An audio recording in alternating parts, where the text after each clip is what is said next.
This question here is a modelling question with a quadratic equation. So here's my quadratic equation. And we've got the height h of a baseball at t seconds after it's been hit. And to solve all of these, I could use algebra. I could put 1.5 into here and 1.5 obviously into here and work it out. I could find the maximum area. I could use calculus, but I want to do it all really simply by drawing a graph. So I'm going to come out and go into my graphical calculator. And I'm going to go into menu. You can do this in GeoGebra, but let's use a graphical calculator to get used to it.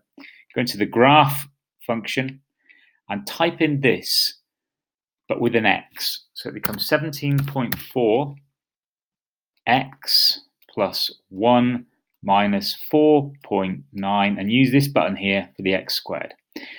Now I set the window up to be the settings from the factory, so it's actually the initial settings, and I can't see the top of the quadratic equation. So I'm going to go to F3 and I'm going to set my window to go from the initial value there. I'm probably going to put it up to 15 just to be on the safe side.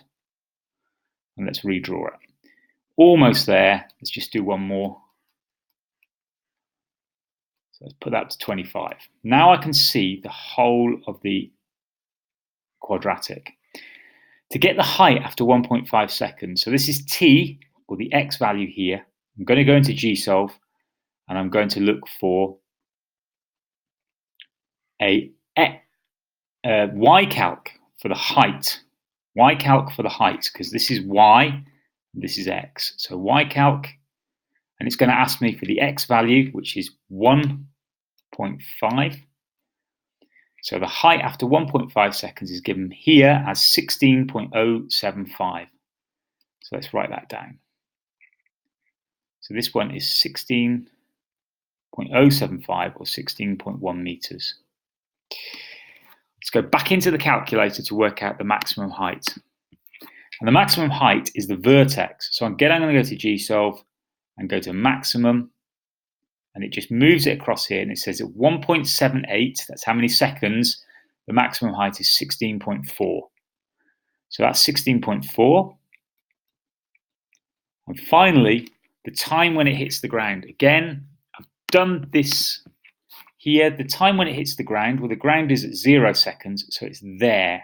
And that's one of the roots to the equation. So GSolve root. The first one it gives me is here at virtually 0. If I carry on there, 3.61 seconds is when it hits the ground. What I suggest you do is that you redo this question, putting all of that into the calculator yourself to get the answers.